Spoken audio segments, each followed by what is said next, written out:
Through the teachings of Socrates, a person of wisdom, courage, moderation, and justice are characteristics of a virtuous person. But if one fails to have all virtues, a small amount of their soul is vicious. A vicious person is a person whose soul has enslaved reason, spirit, and unlawful desires. There's a man I believe that follows the soul of a vicious person. His name is Theodore Robert Bundy, also known as Ted Bundy. Ted Bundy was an American serial killer in the 1970s that kidnapped, raped, and killed multiple women. He confessed to killing 36 women. I believe that Ted Bundy heavily lacked the four virtues of a virtuous person, which makes him a vicious person. His actions were unlawful and had no reason. First, wisdom. What's best for yourself and how to run your own life. In the early ages of Ted Bundy's life, he showed signs of a strange person. At the age of 3, he was fascinated by knives.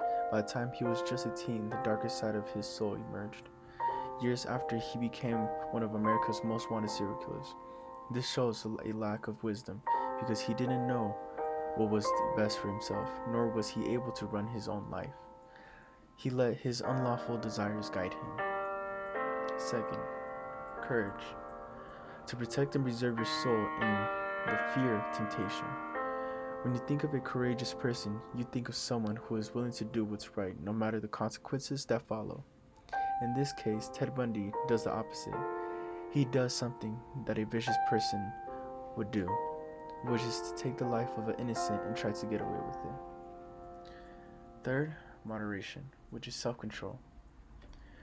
Ted Bundy had no self-control. He let his unlawful desires control his spirit and did what he believed was right, which was committing these horrible crimes. Instead of graduating and continuing to look for a job and live a normal life, he decided to follow a dark path and started killing women from different states, which helped him satisfy his appetite. This also shows a lack of reason. Ted Bundy knew what the consequences were going to be, but behind the crimes that he committed, there was no reason for it. The victims were innocent. Lastly, justice is when each part of the soul owns its job and is organized. As you can see, Ted Bundy is nowhere near a virtuous person. He showed the characteristics of a vicious person by not having the strength to run his own life, not being courageous, lack of self-control, and through the eyes of Socrates, Ted Bundy was controlled by his unlawful appetites.